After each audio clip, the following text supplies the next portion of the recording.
What's up, everybody? Welcome to DFS by the Numbers. This is my betting breakdown video for UFC Vegas 38. We have Thiago Santos going against Johnny Walker, and as always, going to break down this fight card from a betting perspective and a betting perspective only. If you do want a further, more in-depth breakdown on why I like which fighter, why I am betting what, I did post a full card breakdown and prediction video earlier in the week. I also did a live stream Friday after the weigh-ins as well, so if you've not checked those out yet, go check those out. We're going to get into it here, but before we do so, if you guys can please leave a like on the video, subscribe to the channel if you have not yet. Be sure to tune in to Best Bet, where me, Uncle Weezy, Narco Cop, and a very special guest will be going live 1 hour prior to the prelims at 3 o'clock p.m. Eastern Time to go over our best bet for each and every single fight on the card. Last reminder, it is the beginning of the month. Now is a great time to sign up on the Patreon. Lots of great stuff going on there. DFS content, betting content as well. The most popular option on there is going to be the $10 betting tier. $10, really cheap, $2.50 per week on average. You have 4 fight cards this month here. Looking to continue the momentum. Had a very good week last week. With that, $10 a month, you get early access to my bets. We've been killing the line movement all year. Even beat a ton of line movement this week as well. Access to my betting article, which includes a Hail Mary that hit last week, plus I think it was like plus 798, so that was awesome. But yeah, the most popular option is probably that betting tier like I mentioned. But if you like DFS as well, Uncle Weezy does the DFS stats. He has the FanDuel stats, the DraftKings stats. You get the stats you see here, advanced stats as well. Just tons of stuff there. Access to Discord, and the list goes on and on. I try to provide as ton of value as possible. But yeah, $10 a month if you want to sign up. The link is below. If not, as always, I'll be giving out my bets for free every Saturday. I'll be posting them on Twitter, DFS_numbers, and Instagram, DFS by the numbers. If I don't touch on a bet that I have on this video, I'll be posting it on there. But I think I'm going to complete all my action. We'll talk about all that. So I say we get started here, starting with the very first fight of the night, and it's going to start off my action for the night. I have one unit on the fight doesn't go to decision at plus 100. Beat a ton of line movement here. We now see it at minus 160. And yeah, I still kind of like that, right? Johnny Eduardo is a killer be killed fighter. You take a look at it there. He's lost 10 times inside the distance. 10 of his 12 losses are inside the distance, 9 by submission. Alejandro Perez is not the best finisher in the world. I think has like a 64% finish rate, but Johnny Eduardo is going to come out. He's going to come out hot. He's going to try to get the finish. If not, I see him, quitting like he did in his last fight against Nathaniel Wood. He's been finished in his very last 2 fights. He's now 43 years old, a 43-year-old bantamweight. There's no way I can pick Johnny Eduardo. I'm picking Alejandro Perez. I'm not all that impressed with the guy. I'd rather just take the fight doesn't go to decision, or Perez inside the distance, which is plus 115. Even Perez by submission plus 650 is interesting because Eduardo has been submitted a massive 9 times. So I think Eduardo is going to look very good in this fight early. The problem is 43 years old, suspect gas tank, and I think if he does not finish Perez early, I think he gets finished himself. But the fight doesn't go to decision, does cover both sides there. Shannon going against Stephanie Egger. Oh my goodness, I wish I pulled the trigger on Stephanie Egger at plus money. We now see her at plus or minus 140. And after seeing the weigh-ins, I have even more confidence in Stephanie Egger here. She's going to be the much bigger fighter. I personally wouldn't touch that minus 140 now, but I did attack this in an interesting way. So I took a quarter unit on Egger by submission. I think she has a solid shot to find a finish here. She has an 80% finish rate. Young has been finished before. She got finished by Sarah Alpar, where Alpar took her down twice. She got finished by Miranda Maverick by submission as well. She was taken down multiple times by Macy Chiasson, and I can very well see the same thing here. Egger has a judo black belt. She has a grappling background as well. So yeah, I like Egger here. I like Egger inside the distance plus 330, but what I did was I took a quarter unit shot on the submission prop at around plus 600. But yeah, I do like Egger here to win. Douglas De Silva Andrade going against Gaetano Perello, and I have another bet here, 3 in a row. I have the under 2.5 rounds, 1 unit, plus 125. I think we're going to see some violence here. You take a look at Perello, and he's only been to decision, I think it's like 2 times in his 21 fights. He has a 93% finish rate. He's been finished in 5 of his 6 losses, and Andrade is no stranger to finishing himself. He has about a 76% finish rate, tons of knockouts on his record. He hits very hard. Both guys hit very, very hard. I think this is one of those fights where they're just going to stand in the middle and bang until one man falls. Andrade, if he wants to go to the takedown route, I think that's a good way to go. But as we take a look throughout his career, it's not something he does, and it's not something he does that effectively. So I think, yeah, like I said, they're just going to stand and bang until one man falls. And I think that one man that does fall is going to be Perello. But with that said, Andrade is going to give Perello the fight he wants, and that's going to be a fight where they're just going to stand and bang. So I do think the minus 270 is a little bit wide, but ultimately I took the under at plus money. I think someone's going to sleep here regardless. Speaking of going to sleep, same thing here. 4 bets in a row. Devontae Smith, Jamie Mullarkey, I have the under 2.5 rounds, minus 150, and I have 1.5 units on it. I think both guys are more than capable of finishing here. Devontae Smith has never seen the scorecards, win or loss. 100% finish rate, has been finished in both of his losses. I really question his chin. Jamie Mullarkey is no stranger to finishing himself with a 93% finish rate for Mullarkey. He's only won by decision one time, and that was back in 2013. So like 8 years ago is the last time that Mullarkey has won a decision, and this guy's very dangerous. Mullarkey hits very, very hard. He's a solid grappler as well. I feel like it's one of those fights where it's going to be Devontae Smith early, or Jimmy Mullarkey. I think it honestly could be early as well, but more so on the late side for me. I'm personally leaning Devontae Smith. I'm leading Devontae Smith by knockout and first round knockout, but I did take the under 2.5 rounds to be safe there. And by the way, Devontae Smith is minus 145 on the money line. It's kind of weird that the under 2.5 is right around that price, right? If Devontae Smith does win, there's a good chance, a very good chance it is probably in round 1. So don't really get that there. I do like the under. I like the fight doesn't go, but yeah, under 2.5 rounds, minus 150, 1.5 units on that. Next, we have I have another bet here. So looks like I have a bet on like the first 6 or 7 fights on the entire card, which should be fun.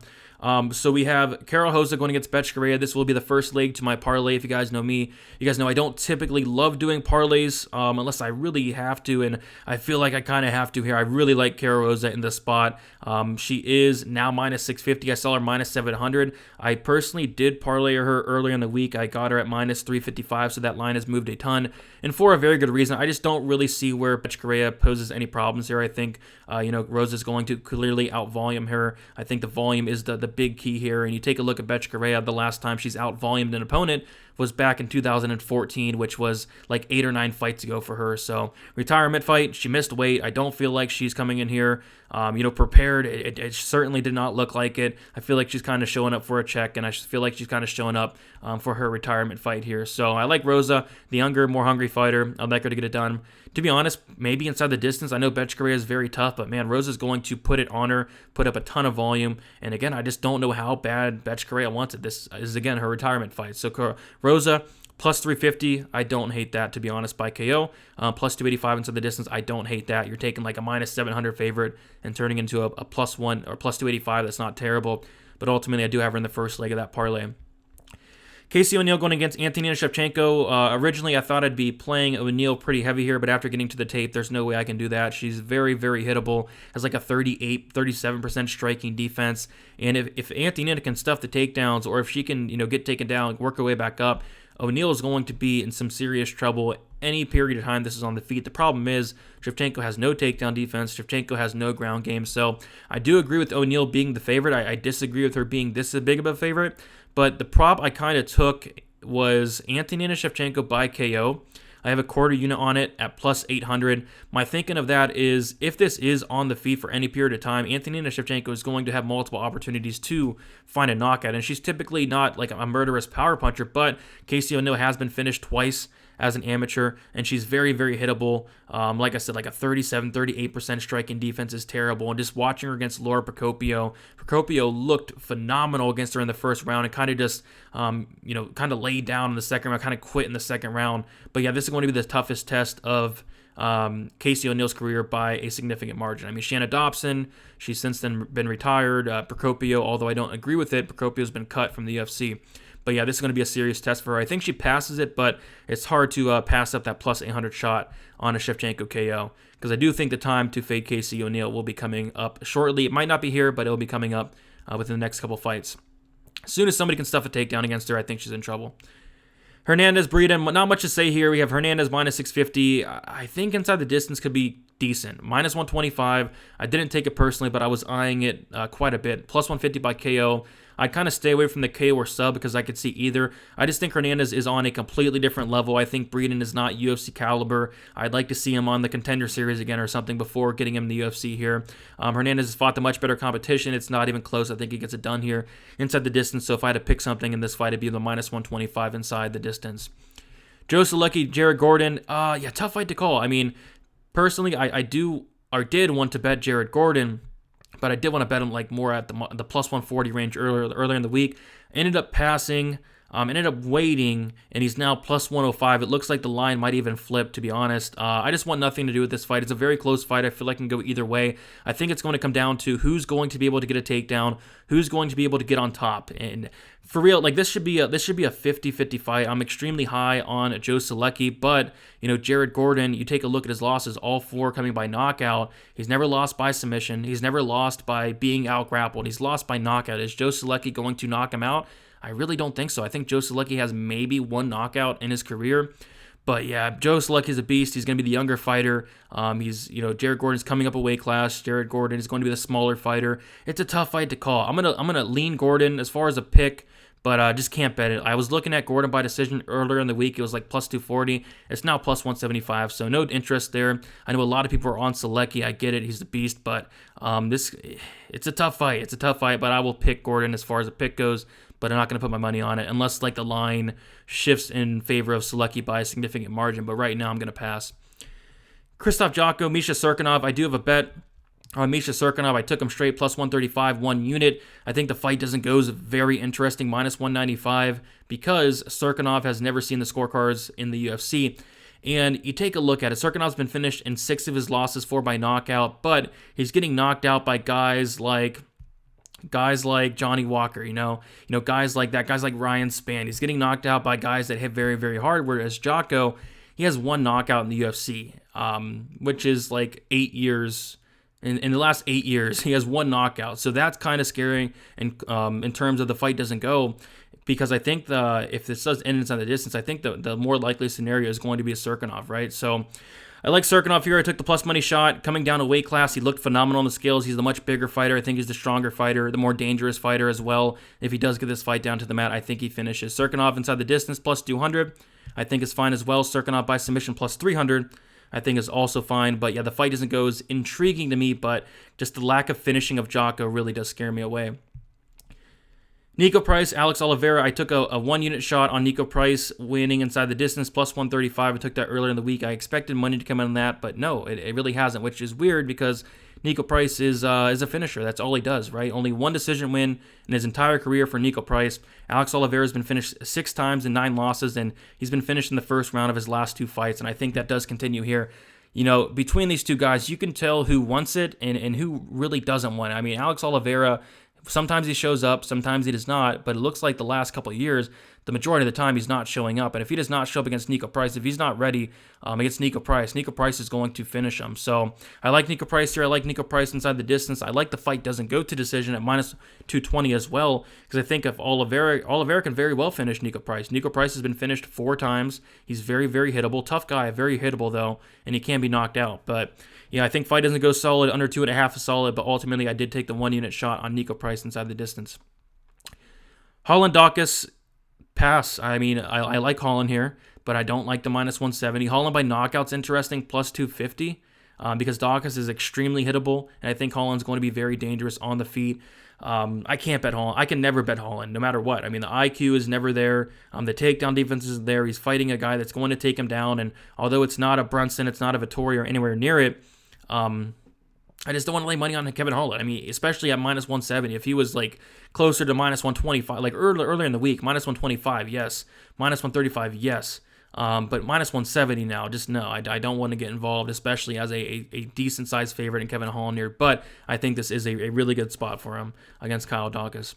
Thiago Santos, Johnny Walker. My night will come down to the fight doesn't go to decision in this fight. Last week, it came down to Medic Turner ending inside the distance, and this week, it'll come down to this main event ending inside the distance. If it does end inside the distance, should be a good night. If it does not, it'll be a horrible night. So we'll see what happens, but this will close out my parlay. I have Kale Rosa parlayed with the fight doesn't go to decision in this fight. 2 units, minus 157. Like that parlay quite a bit. Of course, money's coming on both of those since the week's been on, but still, very solid parlay there. And then also, I have the fight does not start round 4.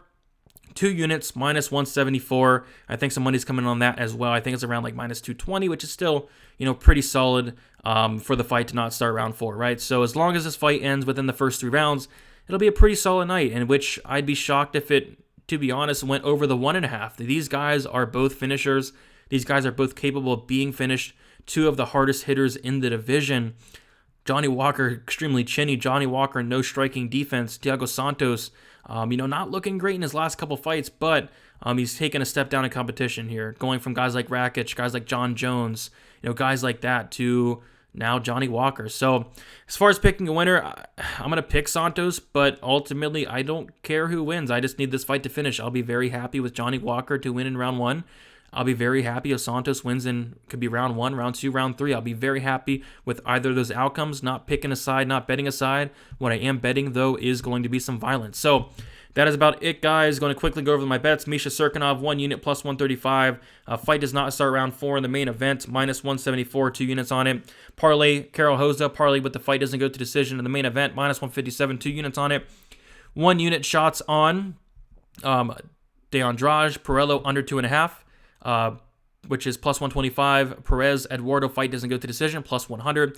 Price winning inside the distance, plus 135. Quarter unit shots on Egger by submission, plus 600. Another quarter unit shot on Shevchenko by KO, plus 800. And then the under 2.5 rounds for Malarkey Smith, minus 150.